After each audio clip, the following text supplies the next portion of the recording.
ఎందుకంటే నాకు పదవుల కన్నా నాకు సేవ చేయ కార్యక్రమాలు నాకు చాలా ఇష్టం. నా దగ్గర 10 రూపాయలు అంటే 100% ఇప్పటికీ 5 రూపాయలు ఊరికి ఖర్చు పెట్టాలి, నేను సాయం చేయాలి, అదొక్కటే నా ఆలోచన. ఓకే. కాంగ్రెస్ పార్టీలో ఇప్పుడున్న ఎమ్మెల్యేలకు సభ్యత్వం లేదు, సభ్యత్వం లేని ఎమ్మెల్యేకు అంటే టికెట్ ఇచ్చి మేము ఇబ్బందుల పాలవుతున్నాం వాళ్ళు అంటారు. ఇప్పుడు ఎమ్మెల్యే గారు అక్కడ 3-4 ఏమంటారు నామినేషన్ ఇచ్చారు. అక్కడ ఎవరైతే గెలవగలుగుతారో అక్కడ సర్వే చేసి సునీల్ గన్గోలు గారు సర్వే చేస్తే మందుల సామాన్ అనేది చూసిన కబడ్దారు ఆడ ఎవడైనా కానీ ఎంతటి వాడైనా కానీ సహించే ప్రసక్తి లేదు. అది ఫ్యూచర్లో దానికి పూర్తి పరిణామాలు ఎదుర్కోవాల్సిన పరిస్థితి వస్తుంది.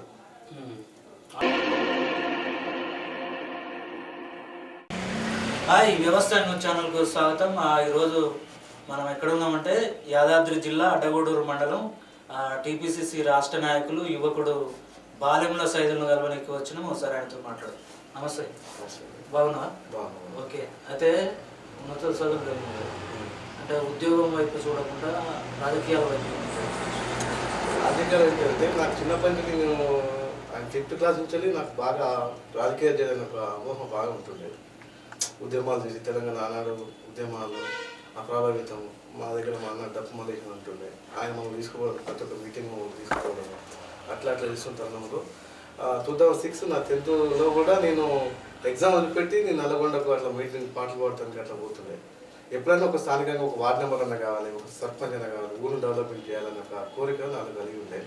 అందుకని ఆ ఉద్దేశంతోనే బాగా రాజకీయాలు అనేది ఒక అమోహం అయిపోయింది. ఖచ్చితంగా ఊరి గురించి మెయిన్ ఫస్ట్ ఆఫ్ ఆల్ ఊరిని ఏ విధంగా డెవలప్మెంట్ చేయాలి, ఊరి కోసం చేయాలన్న ఉద్దేశంతోనే రాజకీయాలకు రావడం జరిగింది. ఓకే. అదే ఇప్పుడు స్వచ్ఛంద కార్యక్రమాలు చేసుకున్నారు సచివాలకు ఆర్థికంగా లేని వాళ్ళకు. చాలా మందికి ఆర్థికంగా డబ్బులు ఉన్నా కూడా చేయాలని ఆలోచన ఉండదు. ఆ ఆలోచన నీకు ఎందుకు వచ్చింది?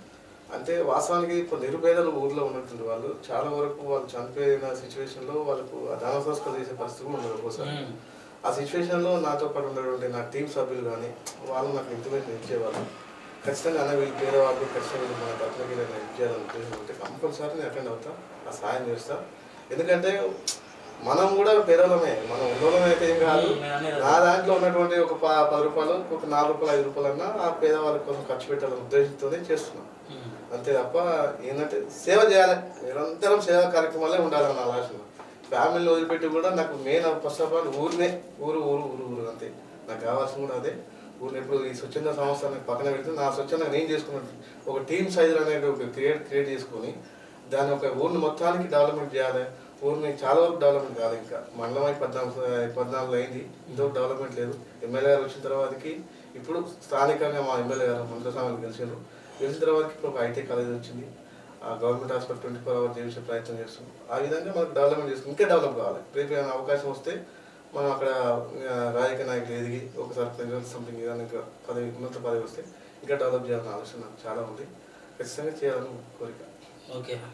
మొన్న అంటే సర్పంచ్ ఎలక్షన్లో నిలబడ్డావు కదా, పార్టీ టికెట్ ఇవ్వలేదా నీకు? ఇవ్వాలి. ఎందుకు అంటే అక్కడ ఉన్నటువంటి అక్కడ ఒక వర్గం అనేది ఏంటంటే బాలెముల సైదు గారు ఉన్నత చదువు చదువుకున్నాడు, తెలియకలుడు. ఇక్కడ మనం రాజకీయంగా వీళ్ళు టికెట్ ఇస్తే ఇక్కడ మా ఆటలు సాగు అనే ఉద్దేశంతోనే నాకు టికెట్ రాకుండా చేశారు. అయినా కూడా నేను ఇండిపెండెంట్ చేసి జస్ట్ ఒక 80 ఓట్లతో ఓడిపోవడం జరిగింది. అనేది ఏమంటారంటే యువకులు రాజకీయాల్లో రావాలి కాబట్టి ఉన్నత చదువు చదివిన విద్యావంతుని తోటి లీడర్ సహకరించలేదు. ఎత్తిస్తారు. అక్కడ ఉన్నటువంటి ఏంటంటే అక్కడ రెడ్డి రాజకీయం అనేది కొంచెం ఉంటుంది. అక్కడ సైజు అనేటోడు ఇక్కడ దళితులు నేను అక్కడ వస్తే ఏంటంటే ఎప్పుడు నేను నిరంతరం ప్రజల్లో ఉంటా, వాళ్ళకి మంచి చూసుకునే వ్యక్తిని కాబట్టి రేపు అతను వస్తే మాకు ఇక్కడ రాజకీయంగా మాకు ఇక ఉండదు, పూర్తి చేతి దాటిపోతుంది, రాజకీయం మొత్తం మనోడే హ్యాండ్ ఓవర్ చేసుకుంటారు. రేపు మంచిగా చెడైనా అతని దగ్గరికి పోతారు, మా దగ్గరకు రారు అనే ఉద్దేశంతోనే. ఇంకోటి ఎందుకు ఎంపీటీసీ అవకాశం వచ్చింది, దాన్ని కూడా నాకు రానికుండా చేశారు. దాన్ని అడ్డుకొని ఎటువాడి మన దగ్గర ఎంపీ పై అవకాశం ఉంటుంది అనే ఉద్దేశంతో కూడా నాకు ఆ టికెట్ ఇవ్వలేదు. అంతా అట్లుంటుంది. వర్గపోర్లు ఎట్లుంటాయి అంటే ఊర్లో ఓ దళితుడు ఒక చదువుకున్నాడు అక్కడ తెలుగులో అక్కడ రావద్దు, రాయకం చేయొద్దు. ఎప్పుడు ఆధిపత్య పూర్ అనేది మా దగ్గరనే ఉండాలి, ఎప్పుడు మా దగ్గరికే రావాలి జనాలు, మా ఇంటి ముంగంటే కూర్చోవాలి, ఆరుగుల మీద కూర్చోవాలి ఆలోచనలో క్రియేట్ చేసుకుంటారు అక్కడ ఉన్నత వాళ్ళు. అది అయితే ఇప్పుడు భవిష్యత్తులో ఏంది ఫ్యూచర్ రాజకీయం ఏంటంటే నాకు ఫస్ట్ ఆఫ్ ఆల్ పదవుల కన్నా నాకు ఫస్ట్ ఆఫ్ సేవ చేయాలన్న కోరిక బాగా ఉంటుంది. ఎవరికి ఏదైనా ఖచ్చితంగా ఆనందించాలి, పిల్లల్ని చదివించడం, గురుకులలో సీట్లు ఇప్పించడం, ఏదైనా హాస్పిటల్ ప్రాబ్లం ఉంటే మనం హెల్ప్ చేయడం, ప్రతి ఒక్క సాయం అనేది ఖచ్చితంగా నా నుంచి ఉండాలి, ఆ జనాలకు ఉండాలి. ఆ కోరిక నాలో బలంగా ఉంది. రేపు అవకాశం వస్తే సర్పంచ్ కావచ్చు, ఫర్దర్ ఇంకైనా అవకాశం కావచ్చు, మా ఎమ్మెల్యే గారు పార్టీ ఆదేశిస్తే ఏదానికైతే సిద్ధంగా ఉన్నా అవ్వడానికి. అయితే మన జరిగిన టీఎస్సీసీ ఎన్నికలు ఉన్నాయి కదా, అవును, అది ఆ టైంలో ఏదో కాంగ్రెస్ పార్టీ లీడరే ఇప్పుడున్న ప్రస్తుతం వర్గపోరు సృష్టిస్తున్నాయి, ఏదో చేసిండు వేరే వ్యక్తి దగ్గర పైసలు తీసుకున్నాడు, అది వాస్తవేనా? అది వాస్తవమే, 100% వాస్తవం. ఎందుకంటే అదే రోజు నా బర్త్డే ఉంటే నేను ఎమ్మెల్యే గారికి వెళ్దామని పోయినా. అప్పుడు అక్కడ జరిగినప్పుడు మాకు ఆ విషయం తెలిసింది. నేను, మా మండల పార్టీ అధ్యక్షుడు లింగయ్య గారు, ఇటుకల చిరంజీవి గారు, ముగ్గురం కలిసి మేము అక్కడ వెంకటేశ్వరంని దాచారం, ఆయన డైరెక్టరు, ఆయన కొనుక్కోపోదామని చెప్పేసి ఆనాడు ఉన్న టీఆర్ఎస్ పార్టీ ఉన్నటువంటి జిల్లా అధ్యక్షుడు రామకృష్ణ రెడ్డి కొడుకు చైర్మన్ ఉన్నాడు. ఆయన దగ్గర పోయి 20 లక్షల రూపాయలు తీసుకొని ఆ నైట్ ఆయన కిడ్నాప్ చేసి మాని ఎత్తుకుపోదాం ఆలోచన ఉంటే మేము అక్కడ పోయి ఆయన తీసుకొని వచ్చినాం, మేము ఎమ్మెల్యే గారి దగ్గర తీసుకొని వచ్చినాం. లేకపోతే ఖచ్చితంగా వాళ్ళు నిజంగా కూడా చెప్తున్నాండి, ఇక్కడ ఉన్న వ్యవస్థలో ఆయన ఎవరైతే ఉన్నాడో ఆ వ్యక్తి అన్నటువంటి చీడ పురుగు అక్కడ ఉన్నటువంటి కాన్సెన్స్ లో, ఆ మండలంలో ఇక్కడ మోత్కూరు కానీ ఇటు అడవురు కానీ మొత్తం ఖరాబ్ చేస్తున్నాడు ఇక్కడే. ఎందుకంటే ఇక్కడ వర్గపోరు సృష్టించాడు వాడే. ఆనాడు ఇక్కడ ఉష్క దందా మేము ఎమ్మెల్యే గారు ఉష్క దందా నడిపించట్లేదు అనే ఉద్దేశంతోనే ఎమ్మెల్యే గారి మీద కక్ష కట్టి ఆ మంత్రి గారి దగ్గర పోయి లేనిపోయి షాడీలు చెప్పించి మంత్రి గారికి ఎమ్మెల్యే గారికి లేని ఆలోచన క్రియేట్ చేసి ఇక్కడ వర్గపోరు సృష్టిస్తుంది వాడు. అతను అన్నట్టు అసలు కాంగ్రెస్ పార్టీ లేక బీజేపీ పార్టీ లేక టీఆర్ఎస్ పార్టీ అర్థం కాదు.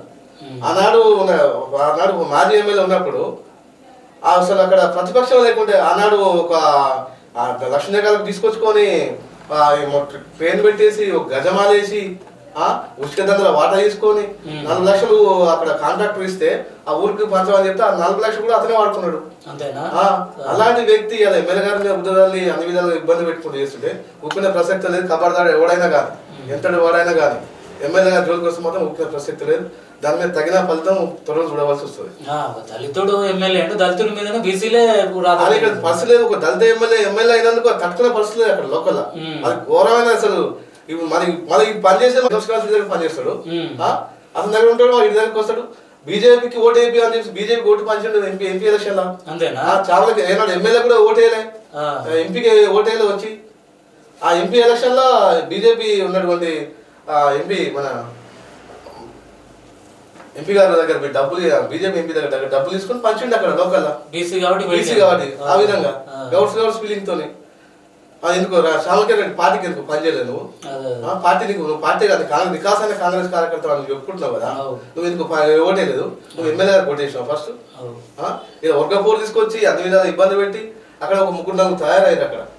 దీనికి స్వస్తి కొనకాలి 100%. ఎమ్మెల్యే గారు ఏంటంటే అతను అందరు నావాలి, తమ్మి మనకి ఏ గొడవ వద్దు, ఏ సమస్య వద్దు, మనం అక్కడ మొత్తం అందరిని కలుపుకొని పోవాలి, ఇక వర్గపోరు తీసుకురావద్దు అన్న ఉద్దేశం ఆయన ఉంటే వీళ్ళు కావాలని చెప్పేసి లేనిపోని ఆలోచనలు క్రియేట్ చేసి జనాల్లో తప్పుదో పట్టించేసి ఇన్ని విధాలుగా చేస్తున్నారు. దానికి చూద్దాం, తొందరలో ఏమో జరగబోతుంది చూద్దాం. అది అయితే ఇంకోటి ఏమంటే గతంలో అధికారంలో ఉన్న పార్టీలో వాళ్ళే ఉన్నారు, ఇప్పుడు కాంగ్రెస్ పార్టీలో అధికారంలోకి వచ్చినాక వాళ్ళే వచ్చి పెత్తనం చేస్తారు, వాళ్ళకే పదవులు ఇస్తారు. ఫస్ట్ నుంచి అట్లా పని చేసినప్పుడు అట్లా లేదు. ఏంది ఎందుకు లేదండి, వీళ్ళు చేసుకుంటున్నారు. ఇప్పుడు కాంగ్రెస్ పార్టీ అనేది మహాసముద్రం, అది ఎవరైనా రావచ్చు, ఎవరైనా పోవచ్చు. నువ్వు ఎమ్మెల్యే దగ్గర ఉండు, ఎమ్మెల్యే నేను దగ్గర రానవద్దు అని చెప్తుంటా. ఇలా ఎమ్మెల్యే ఉచిత దందా నడవట్లేదు అని చెప్పేసి వీళ్ళకి మెయిన్ కారణం అది ఒకటే, నడవనిస్తలేదు. అందుకే ఉద్దేశంతోనే ఎవరైతే ఉన్నాడో ఆ అంజనేయుడు ఉన్నాడో వాడు ఉచిత దందా నాకు నడవట్లేదు, నాకు రూపాయలు ఇన్కమ్ లేదు, ఆ ఉద్దేశంతోనే ఇక్కడ కాంట్రాక్ట్ మోహన్ రావు అనేటువంటి కాంట్రాక్ట్ ఉండే అతను మా దగ్గర పనిచేయాలి నడిపిస్తుండే. ఆ మోహన్ రావుతో కుమ్మక్కై ఎమ్మెల్యేగా డబ్బులు ఇప్పిదాన్ని చూసినాడు. ఎమ్మెల్యే దగ్గర ఎందుకంటే ఆనాడు ఎలక్షన్ లో చెప్పిండు దోష ఉష్క కూడా తినని చెప్పిండు. అదే కట్టుబడుతున్నాడు ఇంతవరకు. ఒక ఉష్కాన పోతుందా? ఆ విషయంలో నాకు ఉష్కనా లేకుండా చేసిండు, నాకు అధికారం గడ్డి కొట్టిందని చెప్పేసి నాకు రూపాయలు చేసిన ఉద్దేశంతోనే, ఆ ఉద్దేశంతోనే ఇక్కడ మొత్తం నానా కథలు పడుతుంటారు అంతే. కాన్సెప్ట్ అయితే కార్యకర్తలు మీ పార్టీకి వ్యతిరేకం కాదు, కానీ ఎమ్మెల్యేనే వర్గపోరు సృష్టిస్తుండే. ఫస్ట్ నుంచి చేసిన వాళ్ళు ప్రాధాన్యత లేదు, వెనక తీరు వచ్చిన వాళ్ళు అంటే ఈ గత ప్రభుత్వంలో వాళ్ళెవరు, ఇప్పుడు వాళ్ళెవరు కాబట్టి అందుకే అంటున్నాం అని అంటారు. ఎమ్మెల్యే గారు ఎక్కడ ఫోన్ చేసిన సామాన్య కార్యకర్త ఫోన్ చేసినా లిఫ్ట్ చేసి మాట్లాడు, నాకు ఈ సమస్య ఉందన్న అని చెప్తే ఆ ఇంటికి పోతాడు, ఆయన చేసిన సాయం చేస్తాడు. ఆయన వర్గపోరు ఎక్కడిది, నిధులు ఇవ్వట్లేడు. సృష్టించింది నువ్వు కదా. నువ్వు ఎమ్మెల్యే ఎలక్షన్ లో అయినాడు వచ్చి నువ్వు ప్రచారం చేయలేదు, ఎంపీ ఎలక్షన్ లో అయినాడు వచ్చి నువ్వు ప్రచారం చేయలేదు. ఆ ఎంపీ ఎలక్షన్ లో నువ్వు డబ్బులు వంచినావు బీజేపీ ఓటేయమని చెప్పేసి. నువ్వు గవర్నర్లతో మీటింగ్ పెట్టినావు, అక్కడ బీసీలతో మీటింగ్ పెట్టినావు. మా అలాంటి మా కాంగ్రెస్ పార్టీకి ఎందుకు ఓటేయాలని నువ్వు చెప్పలేదు. వర్గపూర్ అనేది ఏం లేకుండా సృష్టించేది వీళ్ళే. ఎమ్మెల్యే గారికి అలాంటి ఆలోచన లేదు. అంతా నా కుటుంబం అనుకున్నాడు. వీళ్ళ వాస్తవానికి వాళ్ళకి ఇచ్చే ప్రియారిటీ మామూలు కార్యకర్తలకు ఇవ్వట్లేదు. అంటే నా మనల్ని వస్తారు పని చేసుకుంటారు ఉద్దేశిస్తున్నారు. మొన్న యువజన నాయకుడు, యూత్ కాంగ్రెస్ సంబంధించిన నాయకుడు మన సభలో ఏమన్నాడంటే ముఖ్య కార్యకర్తల సమక్షంలో మందుల సామ్యాల టార్గెట్ ఒకటే, 100 కోట్లు సంపాదించడం, 100 ఏళ్ళు ఉన్నా కూడా ఆస్తి తరగడంత సంపాదించాలనే ఆలోచనతో ఉన్నాడని అంటాడు. దానిపైన వాడు పోయి ఇన్లెస్ పేదవాడు, వాడు ఏం మాట్లాడో ఏం కదా ఏం తెలియదు. ఇప్పుడు వాడు వాస్తవానికి రాజకీయంగా ఉన్నట్టు మందుల స్వామి ఒక ఉద్యమకారుడు. ఉద్యమాన్ని బలోపేతం చేసి అన్నాడు తెలంగాణ కోసం కొట్లాడిన వ్యక్తి. అన్నాడు గిడ్డంగుల చైర్మన్ ఉన్నప్పుడే ఆయన ఫస్ట్ జీతమే గురుగా పాఠశాలకు ఇచ్చాడు, లైబ్రరీ పెట్టుకోవాలని చెప్పేసి. వాస్తవానికి కాంటాక్ట్లు కానీ ఏది ఉన్నా కానీ ఇప్పుడు అవకాశం ఎంత ఉన్నా కానీ ప్రజాసేవకుడే ఒక 10 ఊళ్ళు తిరుగుతాడు. ఆయన సచివం దగ్గర పోతాడు, బతుకున్న అందరి దగ్గర పోతాడు, పర్పస్ సాయం చేస్తాడు. ఆ అవకాశం ఎడగలుగుతుందండి. ఇక దళితులు ఇప్పుడు దళిత ఎమ్మెల్యే అయితేనే ఓడలేని పరిస్థితి ఉంది. ఇక 100 కోట్లు సంపాదించిన అవకాశం ఎడగలుగుతారు ఈ ఉన్నత వాళ్ళు. ఇలా వర్గపోరు తీసుకొచ్చి వీడు తీసుకొచ్చే వాడు తీసుకొచ్చే ఎన్నో రకాలుగా ఎమ్మెల్యేలు ఇబ్బంది పెట్టినా కూడా మేము వాస్తవానికి మేమంతా నిజమైన కార్యకర్తలు ఆయన కోసం పనిచేసిన సిద్ధంగా ఉన్నాం. కాంగ్రెస్ పార్టీని బలోపేతం చేసిన సిద్ధంగా ఉన్నాము. ఇక్కడ ఏంటంటే ఒక 4-5 కలిసి అది కావాలని బదనాం చేస్తారు తప్ప ఇంకా వేరే ఏం లేదు. ఒక బదనంతోనే ఎంత నడిచేది అంతే తప్ప వేరే ఆలోచన లేదు. అది కూడా చూస్తాము, అది తొందరలో చూస్తాము. ఎందుకంటే మేమందరం ఏమంటే అక్కడ గొడవలు పెట్టుకోవద్దు, మాకు పార్టీ బదనం కావద్దు.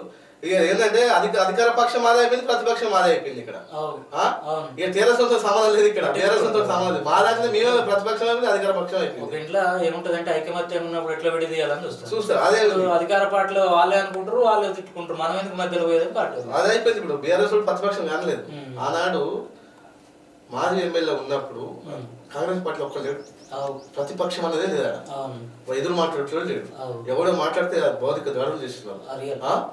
మా ఎమ్మెల్యే గారు అట్లా చేస్తున్నాడు. అందరు నా మనసులో అనుకుంటున్నాడు, నీ ఇంటికి వస్తున్నాడు. ఆడ అధికార పక్షం లేదు, ప్రతిపక్షం లేదు. ఎవరికి తీరసడు ఫోన్ చేసినా పోతున్నాడు, ఫోన్ సాయం చేసి వస్తున్నాడు. దానికి తప్ప ఇలా కావాలని చెప్పేసి మేము నికాసమైన కాంగ్రెస్ కార్యకర్తలు అని చెప్పుకుంటుంటారు వాళ్ళు.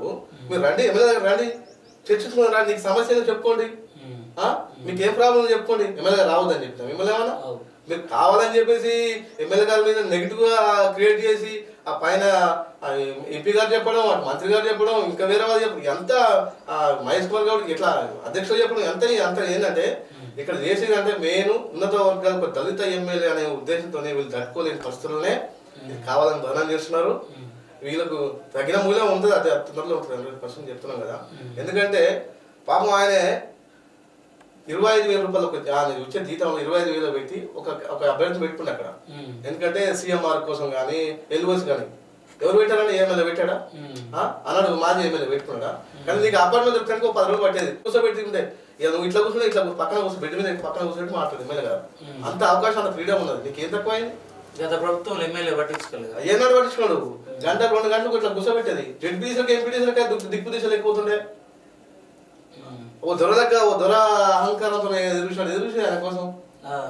అట్లా అంటుండే గంటలు 3-4 గంటలు ఎదురుసిన వ్యవస్థ ఉండే అన్నాడు. ఇవాళ నీ సొంత తమ్ముడే అనుకోవాలి, లేకపోతే అన్న అనుకొని నీ పక్కన కూర్చోబెట్టుకొని మాట్లాడుకుంటాడు. అంటే అట్లా మాట్లాడినానికేనా వీళ్ళు చేసేది? అయితే ఇప్పుడు అక్కడ వాస్తవానికి దళితుడు మొన్న ఇష్యూలా జరిగింది, అందుకే ఈ వర్గపోరు సృష్టిస్తున్నారని అంటారు. ఎక్కడ దళితుడు? ఇప్పుడు మన సామెలన్న దళితుడు కదా, ఎమ్మెల్యే కదా, ఈ అగ్రవర్ణ కులాల పెత్తానం ఏంది అని ప్రజల్లో టాక్. దానిపై అదే ఇప్పుడు మేజర్ ఏంటంటే ఇక్కడ ఉన్నటువంటి ఆడ ఎవడైతే ఉన్నాడో ఈ పూర్ణచంద్రరావు అంటే ఒక ఆయన ఉన్నాడు. ఆయన ఎలక్షన్ టైంలో వస్తాడు, ఎలక్షన్ టైంలో డబ్బులు ఇచ్చి తీసుకుంటాడు. తర్వాత మళ్ళీ ఇప్పుడు ఏ కార్యకర్తను ఆదుకునే పరిస్థితి ఉండదు, ఏ కార్యకర్త గురించి నీకు మంచి అయినా చెడైనా పలకరించే పరిస్థితి ఉండదు. ఆయన ఒక ఉన్నాడు, తర్వాత నారగొండ అంజయ్య ఉన్నాడు. వీళ్ళిద్దరు కలిపి అతి మూలంలో మా దగ్గర ఒక 2-3 ఉన్నారు. నువ్వు ఎలా చెప్పినాడు కూడా అయితే ఉన్నాడు, నారాయణ అంటాడు, ఆడుకున్నాడు. వాడికి వాళ్ళ పార్టీ వాళ్ళకి ఇంకోటో తెలియదు.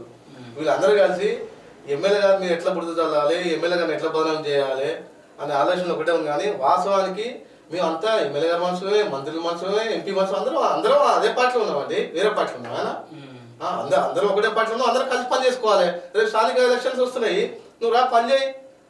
నువ్వు నిజంగా పని చేస్తే నీకే టికెట్ వస్తుందేమో, నువ్వే గెలుస్తావేమో, నువ్వే గెలిపించుకునే అవకాశం ఉంటుంది. ఇక్కడ వర్గపోరు సృష్టించి నిన్న నిన్న మనోళ్ళు నార్మల్ అని ప్రెస్ మీట్ పెడతాడు. బీఫాము ఎమ్మెల్యే దగ్గర రాదు, పార్టీ అధ్యక్షుడి దగ్గరికి వస్తున్నాను అంటాడు. మరి పార్టీ అధ్యక్షుడు డైరెక్ట్ వాళ్ళకి పంపుతాడు, ఎమ్మెల్యే దగ్గరికి పంపించేది ఎమ్మెల్యే గారు ఇవ్వాల్సింది. నువ్వు కూడా చెప్తానికి నీకేం సంబంధం అని చెప్తావు? పార్టీ జిల్లా సంబంధించి జిల్లా అధ్యక్షుడు ఉంటాడు కదా నియోజకవర్గ ఎమ్మెల్యే. అవునండి, ఇప్పుడు పార్టీ అధ్యక్షుడు మహేష్ కుమార్ దగ్గర వస్తుంది, తర్వాత జిల్లా అధ్యక్షుడు తర్వాత వాళ్ళ దగ్గరికి వస్తాయి. ఎమ్మెల్యే దగ్గరికి అయితే రావాల్సిందే కదా, ఎమ్మెల్యే ఇవ్వాల్సిందే కదా, ఎమ్మెల్యే కలిసందానే నడిచేది. ఇక వర్గపోలు తీసుకొచ్చి ఇక వాస్తవానికి ఏంటంటే ఎమ్మెల్యే గారిని బదనం main first of all MLA గారిని బదనం చేయాలి. అక్కడ మంత్రి దగ్గర దూరం చేసి ఇటు సీఎం దగ్గర దూరం చేయాలని ఆలోచన ఉన్నారు. కానీ అక్కడ మంత్రి మంచిగా ఉన్నాడు, ఇటు ఎంపీ మంచిగా ఉన్నాడు, అందరూ కలిసే ఉన్నారు. మధ్యలో ఆగేసరికి లాస్ట్ క్వశ్చన్ ఇలా ఆగమైంది అంతే తప్ప ఇంకేం లేదు. ఎవ్రీ డే ఒక 10 ఊళ్ళు తిరుగుతాడు ఆయన. సచివం దగ్గర పోతాడు, బతుకున్న దగ్గర అందరి దగ్గర పోతాడు, పర్పస్ సాయం చేస్తాడు. ఆ అవకాశం ఎడగలుగుతుందండి. ఇక దళితులు ఇప్పుడు దళిత ఎమ్మెల్యే అయితే ఓడలేని పరిస్థితి ఉంది. ఇక 100 కోట్లు సంపాదించిన అవకాశం ఎడగలుగుతారు ఈ ఉన్నత వాళ్ళు. ఇలా వర్గపోరు తీసుకొచ్చి వీడు తీసుకొచ్చే వాడు తీసుకొచ్చే ఎన్నో రకాలుగా ఎమ్మెల్యేలు ఇబ్బంది పెట్టినా కూడా మేము వాస్తవానికి మేమంతా నిజమైన కార్యకర్తలు ఆయన కోసం పనిచేసిన సిద్ధంగా ఉన్నాం. కాంగ్రెస్ పార్టీని బలోపేతం చేసిన సిద్ధంగా ఉన్నాము. ఇక్కడ ఏంటంటే ఒక 4-5 కలిసి అది కావాలని బదనాలు చేస్తారు తప్ప ఇంక వేరే ఏం లేదు. ఒక బదనంతోనే అంత నడిచేది అంతే తప్ప వేరే ఆలోచన లేదు. అది కూడా చూస్తాము, అది తొందరలో చూస్తాము. ఎందుకంటే మేమందరం ఏమంటే అక్కడ గొడవలు పెట్టుకోవద్దు, మనకి పార్టీ బదనం కావద్దు. ఇక ఏంటంటే అధికార పక్షం ఆదా అయిపోయింది, ప్రతిపక్షం ఆదా అయిపోయింది. ఇక్కడ ఇక టీఆర్ఎస్తో సంబంధం లేదు, ఇక్కడ టీఆర్ఎస్తో సంబంధం లేదు. మా దాంట్లో మేమే ప్రతిపక్షం అయిపోయింది, అధికార పక్షం అయిపోయింది. ఇంట్లో ఏముంటదంటే ఐకమత్యం ఉన్నప్పుడు ఎట్లా విడదీయాలని చూస్తారు. అదే అధికార పార్టీలో వాళ్ళే అనుకుంటారు, వాళ్ళే తిట్టుకుంటారు, మనం ఎందుకు మధ్యలో పోయేది పార్టీ అదే అయిపోయింది. ఇప్పుడు బీఆర్ఎస్ ప్రతిపక్షం కానలేదు. ఆనాడు మాజీ ఎమ్మెల్యే ఉన్నప్పుడు కాంగ్రెస్ పార్టీలో ఒక్క లేడు, ప్రతిపక్షం అనేది లేదా, ఎదురు మాట్లాడట్లేదు లేడు. ఎవడో మాట్లాడితే భౌతిక దాడులు చేస్తున్నారు. మా ఎమ్మెల్యే గారు అట్లా చేస్తున్నాడు. అందరు నా మనసులో అనుకుంటున్నాడు, నీ ఇంటికి వస్తున్నాడు. ఆడ అధికార పక్షం లేదు, ప్రతిపక్షం లేదు, ఎవరికి తీరసడు ఫోన్ చేసినా పోతున్నాడు, పోయి సాయం చేసి వస్తున్నాడు. దానికి తప్ప ఇలా కావాలని చెప్పేసి మేము నికాసమైన కాంగ్రెస్ కార్యకర్తలు అని చెప్పుకుంటుంటారు వాళ్ళు. మీరు రండి, ఎమ్మెల్యే దగ్గర రండి, చర్చించుకుని రండి, నీకు సమస్య ఏదో చెప్పుకోండి, మీకు ఏం ప్రాబ్లం చెప్పుకోండి. ఎమ్మెల్యే గారు రావద్దని చెప్తాం. ఎమ్మెల్యే ఏమన్నా మీరు కావాలని చెప్పేసి ఎమ్మెల్యే గారి మీద నెగిటివ్ గా క్రియేట్ చేసి ఆ పైన ఎంపీ గారు చెప్పడం, అటు మంత్రి గారు చెప్పడం, ఇంకా వేరే వాళ్ళు చెప్పడం, ఎంత మహేష్ కుమార్ గౌడ్ ఇట్లా అధ్యక్షుడు చెప్పడం ఎంత ఏంటంటే ఇక్కడ చేసేది అంటే మెయిన్ ఉన్నత వర్గాలు ఒక దళిత ఎమ్మెల్యే అనే ఉద్దేశంతోనే వీళ్ళు తట్టుకోలేని పరిస్థితుల్లోనే కావాలని బదనం చేస్తున్నారు. వీళ్ళకు తగిన మూల్యం ఉంటుంది, అది తొందరలో ఉంటుంది, 100% చెప్తున్నాం కదా. ఎందుకంటే పాపం ఆయనే 25,000 రూపాయలు వచ్చే జీతంలో 25,000 పెట్టి ఒక అభ్యర్థి పెట్టుకుంది అక్కడ. ఎందుకంటే సీఎంఆర్ కోసం కానీ ఎల్ఓసి కానీ ఎవరు పెట్టారని ఎమ్మెల్యే పెట్టాడా అన్నాడు, మాజీ ఎమ్మెల్యే పెట్టుకున్నాడా? కానీ నీకు అపార్ట్మెంట్ దొరకడానికి 10 రోజులు పట్టేది. అందరు కలిసి ఉన్నారు. మంత్రి గారు ఫోన్ చేసి పోతాడు, మాట్లాడతాడు, వస్తాడు. రేపు పొద్దున్న మంత్రి సీఎం దగ్గర పోతాడు, కలిసి వస్తాడు. లాస్ట్ ఊరంటే ఆగమైంది. నువ్వు 10 ఏళ్ళ నుంచి నువ్వు అధికార పార్టీ 15 ఏళ్ళ నుంచి అధికార పార్టీ లేకుండా నువ్వు పార్టీ అధికారం వచ్చింది. అలా నువ్వు పనిచేయడం పనిచేసి నువ్వు 10 రూపాయలు సంపాదించిన అవకాశం సంపాదించుకో, 10 వస్తే తీసుకో. అంతేగాని నువ్వు ఇలా తీసుకొచ్చి నీ ఎమ్మెల్యే టార్గెట్ చేస్తా, నేను ఎమ్మెల్యే మీద బురద చల్లుతా అంటే నాకు కుడుతుంది. ఇక్కడ ఆనాడు ఎవడన్నా మాజీ ఎమ్మెల్యే మీద ఎవడన్నా కామెంట్ చేస్తేనే మా ఊళ్ళో పిల్లగాడు ఉంటాడు, ఒకటి అశోక్ అనే పిల్లగాడు. ఒక యూట్యూబ్లో ఒక ఇంటర్వ్యూ వస్తే నువ్వు ఏం చేసినావు అని చెప్పేసి ఒక పదం పెడితేనే వాళ్ళని తీసుకొచ్చి మోటుకు పోలీసులో పిచ్చి కొట్టించారు. కర్రపాటి యుగేందర్ కూడా కొట్టిండ్రు. అట్లా వ్యవస్థ నడుస్తుంది. అది అంటే మన కార్యకర్తల మీటింగ్ సమావేశంలో ఇంకో విషయం కూడా వెళ్ళింది. కాంగ్రెస్ పార్టీ కార్యకర్తలు ఏదన్నా అడిగితే నువ్వే సమాధానం అంటే వేరే వార్తలతో కేసులు పెట్టించుండని చెప్పి అన్నారు. అది వాస్తవేనా? అది తప్పుడు సమాచారం వచ్చింది కూడా కదా, పేపర్లు వచ్చింది, మాట్లాడేది కూడా. ఎవరి మీద పెట్టించున్నారు? ఏమో కాంగ్రెస్ కార్యకర్తల మీద పెట్టించారు అని అన్నారు. లేదు, తప్పుడు. అది అది ఏదో ఉంటుంది, నాకు దాన్ని ఎట్లాట్లేదు. ఎమ్మెల్యే గారు అయితే నీకు నువ్వు చిన్న పిల్లగానైనా నువ్వు పెద్దోనైనా సంథింగ్ ఎవరైనా సామాన్య కార్యకర్త ఫోన్ చేసినా ఫోన్ లిఫ్ట్ చేశాడు. అన్న నాకు ఈ ఆపద ఉందంటే 100% ఈరోజు కాకుండా రేపు ఇంటికి వస్తాడు. నీకు సమస్య ఉంటే ఫోన్ స్టేషన్ ఫోన్ చెప్తాడు, మా ఊళ్ళో చూసిపోని అని చెప్పి చెప్తాడు. అంతేగాని ఆయనకు ఈ రాజకీయ కుట్రకులంతా తెలియదు పాపం ఆయన. ఆ విధంగా ఉంటే ఆనాడు మాజీ ఎమ్మెల్యే ఉన్నట్టు ఉంటే వీళ్ళందరూ ఆట సాగున్నాయి ఎలా? నువ్వు ఎంత ధైర్యం ఉంటే నువ్వు ఎమ్మెల్యే మీద ప్రెస్ మీట్ పెట్టి అంత చేసేది ముందా? నీకు ఉంటుందా? నువ్వు ఆనాడు నువ్వు ఎందుకో నువ్వు అధికార అప్పుడు ప్రతిపక్షం నువ్వు సర్పంచ్గా ఉండి నువ్వు ఎందుకో నువ్వు లీడర్ మీద ఎందుకో ఎమ్మెల్యే మీద నువ్వు ఎందుకు పెట్టలేదు, నువ్వు ఎందుకు చేయలేదు? ఏమైనా వాయిస్ వినిపించావు నువ్వేమన్నా? నువ్వు వాళ్ళకి కుమ్మక్క అయిపోయి ఉచిత మీద వాట కోసం ఎవ్రీ మంత్ నువ్వు 20 లక్షలు 30 లక్షలు తీసుకున్నావు. అక్కడ నారగోన్ అంజేనే ఇసుక అంటే మందుల సమయంలో ఎలక్షన్ల సమయంలో నేను గెలిస్తే మొత్తం ఇసుక నడవనియను అని చెప్పిండు. శాలిగారావు మండలం దీనికి సంబంధించి అక్కడ ఇసుక నడుస్తుందని చెప్పి లారీలో కూడా వీడియో చేసి పెట్టిండు. అది ఓన్లీ గవర్నమెంట్ ఇచ్చేటువంటి ట్రాక్టర్ల కోసం ఇసుక నడుస్తుంది అంతే. వాళ్ళు ఛానల్ కట్టుకుంటారు, అక్కడ ఉన్నటువంటి ప్రభుత్వం చెప్పింది కదా ఇల్లు కట్టుకోవడానికి ఇసుక నడిపించుకోవచ్చు. లారీలు కూడా లారీలు అయితే పోలేదు, అది కూడా అది గవర్నమెంట్ ప్రాజెక్ట్ పోయింది. అది అంతే తప్ప ఇంతవరకు ఎప్పుడైతే నడవట్లేదు, అది అప్పటికి క్లోజ్ అయిపోయింది. ఏంటి నారగోని అనేది ఏంటంటే లక్ష్మీ కళ ఈ ధర్మారం ఇసుక నడవాలని విశ్వరీత ప్రయత్నం చేస్తుంది, ఇప్పటికీ నడుస్తుంది. అంతేనా? ఆ ఒక్క ఉద్దేశంతోనే ఇసుక దంద అనేది నడవకపోయేసరికి మా దగ్గర డబ్బులు వస్తారు, మాకు అక్కడ ఇన్కమ్ లేదనే ఉద్దేశంతోనే ఎమ్మెల్యే గారు టార్గెట్ చేశారు, ఎమ్మెల్యే గారు బదనం చేస్తారు, అంతే తప్ప ఇంక వేరే ఆలోచన లేదు వీళ్ళకు. అంతేనా? అంతే. ఏంది మరి పరిస్థితి? ఇప్పుడు దళిత ఎమ్మెల్యే మీద ఇంత జరుగుతుంది కదా, మీరు అక్కడ కాంగ్రెస్ కార్యకర్తలు ఉండి మరి ఖండించారు అదండి? మేము బరాబర్ ఇప్పుడు వాస్తవానికి ఏంటంటే ప్రతిపక్షంతోనే వీళ్ళు కుమ్మక్కైపోయి కొంతమంది అక్కడ ఉన్నటువంటి వ్యవస్థను క్రియేట్ చేసుకొని ఇప్పుడు ఉన్నటువంటి కాంగ్రెస్ కార్యకర్తలు నేను తిరగరు, ప్రతిపక్ష నాయకులతో తిరుగుతారు. అక్కడ ఏమైందంటే ఈ ప్రతిపక్ష నాయకులతో ఆ చెప్పుల మాటలు వినుకుంటా ఇలా కావాలని ఎమ్మెల్యే గారి మీద బుద్ధి చల్లుకుంటా ఎమ్మెల్యే గారిని బదనం చేయాలనే ఆలోచన ఒక్కటే క్రియేట్ అయి ఉన్నది ఇక్కడ మెయిన్. ఫస్ట్ ఆఫ్ ఆల్ ఒకటి పోయి ప్రతిపక్షం దగ్గర పోయి డబ్బులు 20 లక్షలు తీసుకొచ్చి అక్కడ ప్రతిపక్షం అక్కడ ఉన్నటువంటి అధికార పార్టీ ఉన్నటువంటి మార్కెట్ డైరెక్టర్ను మన బ్యాంక్ డైరెక్టర్ను ప్రతిపక్షానికి అప్పచెప్పాలని చూస్తాడు. ఇంకోడు పార్టీ ఎలక్షన్ టైంలో వస్తాడు డబ్బుల కోసం, మళ్ళీ ఎప్పుడు కనపడాడు. ఇంకోటి వాళ్ళు పిల్లమే ఓటేయరు. అది చూడండి. అయితే ఇక్కడ వాళ్ళు ఏమంటారు అంటే కాంగ్రెస్ పార్టీలో ఇప్పుడున్న ఎమ్మెల్యేకు సభ్యత్వం లేదు, సభ్యత్వం లేని ఎమ్మెల్యేకు అంటే టికెట్ ఇచ్చి మేము ఇబ్బందుల పాలవుతున్నాం వాళ్ళు అంటారు. ఇప్పుడు ఎమ్మెల్యే గారు అక్కడ 3-4 ఏమంటారు నామినేషన్ ఇచ్చినారు, అక్కడ ఎవరైతే గెలవగలుగుతారో అక్కడ సర్వే చేసి సునీల్ గణగోలు గారు సర్వే చేస్తే మందుల సామాన్ అనే వ్యక్తి అయితేనే గెలవగలుగుతారు అని చెప్పేసి పూర్తి స్థాయిలో అక్కడ సర్వే చేసి 100% టికెట్ ఇచ్చారు. అక్కడ టికెట్ ఇస్తేనే కదా 52,000 మెజార్టీ గెలిచినారు. నేను అడ్డగూడూరులో నేను 2,000 మందితో నేను పార్టీలు చేయను కదా నేను ఎమ్మెల్యే గారి సమక్షంలో. నేను 1160 ఓట్లు మెజార్టీ ఇప్పించిన అడ్డగూడలో. నా టీం మొత్తం పనిచేసిన అక్కడ వర్క్ దాదాపు. ఆనాడు కూడా మళ్ళా ఇక్కడ ఎంపీ ఎలక్షన్కి వస్తారు కదా, నేను 870 ఓట్లు మెజార్టీ ఇచ్చిన. ఇప్పుడు ఇదే ఉన్నటువంటి ఏదైతే ఉన్నారో ఈ బ్యాచ్ అయితే ఏదందో ఎంపీకి బీజేపీకి ఓట్లు వేయించి రాడండి. నేను లైవ్లో విన్నా అక్కడ బీజేపీ ఓట్లు అని. వీళ్ళు ఎట్లా అధికార పార్టీ అవుతారండి? ఇలా పూర్తి స్థాయిలో వీళ్ళు పనిచేసినంత నువ్వు ప్రతిపక్షంతో కలిసి పనిచేస్తుంటే ఇలా అధికార పార్టీ ఉన్నది, ఇక్కడ రేవంత్ రెడ్డి సీఎం ఉన్నాడు, ఇలా మంచి స్కీమ్ నడుస్తున్నాయి, రైతు బంధు వేస్తున్నారు, రేషన్ కార్డు వస్తుంది, రేషన్ కార్డు పరిస్థితి లేదు, రేషన్ కార్డు వచ్చినాయి, రుణమాఫీ జరిగింది.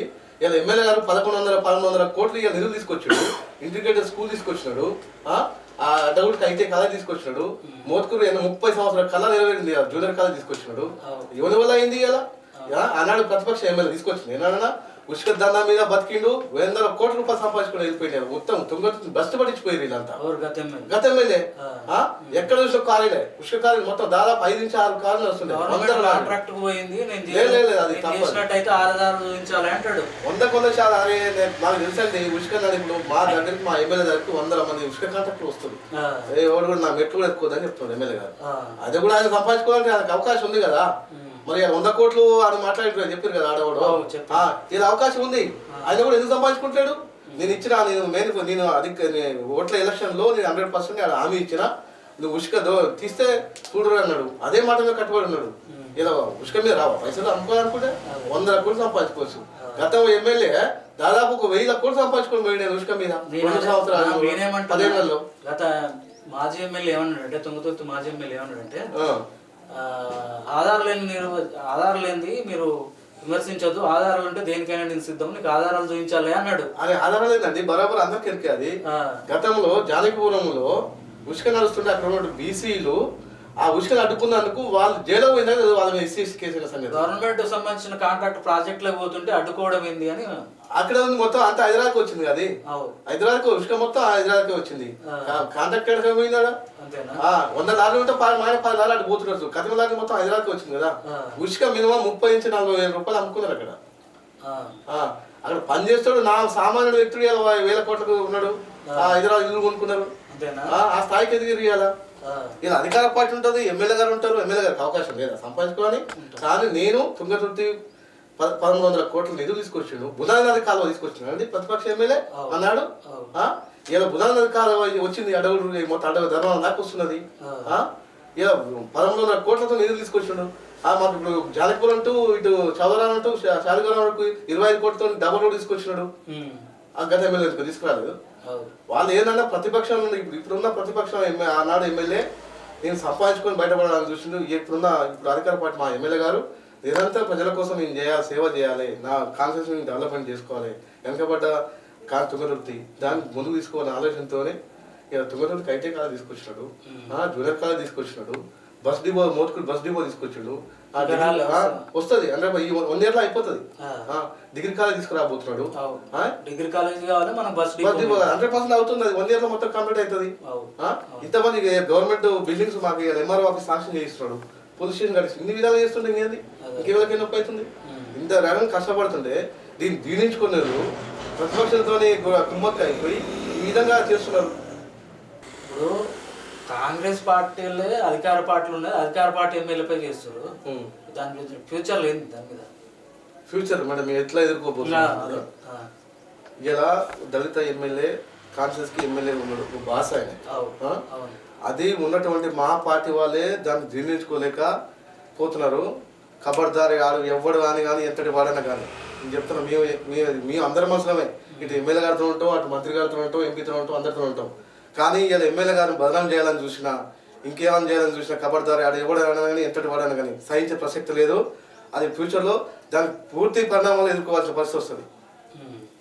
వాళ్ళు అన్నదాన్ని ఏంటంటే కాంగ్రెస్ పార్టీ జెండా మోసిన ఫస్ట్ నుంచి మా ప్రాంతానికి దళితుడైతేనే బాగుంటుంది అంటున్నా, దాని మీద పట్టుకోవాలని మేము మెజార్టీ తెచ్చినాము, మాకు ప్రాధాన్యత ఇవ్వకుండా ఎమ్మెల్యే ఒంటరిగా పోడిందని అనాలి. ఇంకో విషయం చెప్తున్నాండి, ఎమ్మెల్యే కోసము అక్కడ పార్టీలు లేకుండా అందరు కలిసి ఎమ్మెల్యే కానీ 52,000 మెజార్టీ ఇచ్చినారు. అందరు వేసినా అక్కడ ఇచ్చింది. నువ్వు కష్టపడింది ఏం లేదు ఇక్కడ. ఇక నేను కూడా ఆనాడు గతంలో నాకు టికెట్ ఇవ్వకపోతే నేను ఆనాడే పక్క జరిగిన టీఆర్ఎస్ పార్టీకి నాకు ఎలాంటి సంబంధం, నేను విద్యార్థి నాయకుడిగానే ఉన్నాను. నాకు విద్యార్థి నాయకుడు ఒక విద్యార్థి సంఘానికి రాష్ట్ర అధ్యక్షుడిగానే ఉన్నాను. అందుమందంతో కానీ ఏనాడు కూడా పార్టీ కన్నా నేను కప్పుకోలేదు, నేను చేరలేదు. అయినా కూడా నాకు పార్టీ టికెట్ ఇవ్వలేదు కాబట్టి నేను పక్కకు వచ్చినా, ఆనాడు వచ్చి నేను నిరంతరము నేను సేవల్లో ఉన్నా, సేవా కార్యక్రమాలు చేసుకున్నా. ఆ సేవా కార్యక్రమాలు చూసే నా అడుగు నా ప్రజలు వాస్తవానికి నాకు పెద్ద దిక్కు మొత్తం నా ప్రజలే, నా గ్రామ ప్రజలే. నా మీద నమ్మకంతో ఎమ్మెల్యే గారికి 1150 ఓట్ల మెజార్టీ ఇచ్చినారు. జస్ట్ 400 ఓట్లు పడ్డాయి టీఆర్ఎస్ పార్టీకి. నా మీద నమ్మకంతో 1150 ఓట్ల మెజార్టీ ఇచ్చినాం మేము అక్కడ. నువ్వు ఇలా పార్టీ కోసం పని చేయవు, దేనికోసం ఎంపీ కోసం పని చేయవు, ఇటు ఎమ్మెల్యే కోసం పని చేయవు, నువ్వు ఎవరి కోసం పని చేస్తున్నావు? నువ్వు ఆడ నువ్వు ప్రతిపక్షం కోసం పని చేస్తున్నావా? ప్రతిపక్ష లీడర్లో చైర్మన్ చేస్తాను కోసం పనిచేస్తున్నావు. నువ్వు ఎవరి కోసం పనిచేస్తున్నావు? నువ్వు అది తెలవాలి ఫస్ట్ ఆఫ్ ఆల్. అందుకనే తుంగతుర్తి కాన్స్టిట్యూన్సీ ప్రజలకు అందరికీ విజ్ఞప్తి చేస్తున్నా, ఈ దొంగ మాట నమ్ముకోకండి దయచేసి. ఎమ్మెల్యే గారు మన కోసం నిరంతరం పనిచేస్తారు, సిద్ధంగా ఉన్నాడు. ఆయన పని చేసుకుంటూ మన ఊరిని మన గ్రామాలను మన మండలాలను డెవలప్మెంట్ చేసుకున్నాం. దయచేసి ఈ దొంగల మాటలు దయచేసి నమ్మొద్దు. భవిష్యత్తులో కార్యాచరణ నెక్స్ట్ స్థానిక ఎలక్షన్ నోటిఫికేషన్ వస్తే 100% ఎస్సీ అయిందనుకో ఒకవేళ అవకాశం ఉంది, బీసీ అంటే కాదు.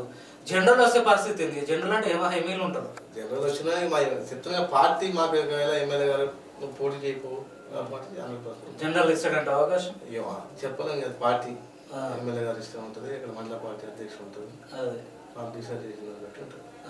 100% అంతే. ఎందుకంటే నాకు పదవుల కన్నా నాకు సేవ చేయ కార్యక్రమాలు నాకు చాలా ఇష్టం. నా దగ్గర 10 రూపాయలు అంటే 100% ఇప్పటికీ 5 రూపాయలు ఊరికి ఖర్చు పెట్టాలి, నేను సాయం చేయాలి. అదొక్కటే నా ఆలోచన. ఓకే, అయితే బాలవంగ సాయి గారితో మాట్లాడినాం. ప్రజాసేవకుడు అతి చిన్న వయసులో ప్రజాసేవ చేయాలని ముందుకు వచ్చిండు. భవిష్యత్తులో ఒకవేళ ఎస్సీ రిజర్వ్ అయితే సర్పంచ్గా, ఒకవేళ ఎంపీటీసీ కానీ అవకాశం ఇవ్వాలి, జెడ్పీటీసీ కానీ అవకాశం ఇవ్వాలి. ప్రజలు ఆయన సేవను స్వాధీనం చేసుకోవాలని ఇంత మంచి అవకాశం ఇచ్చినందుకు కోరుకుంటున్నాను. ధన్యవాదాలు.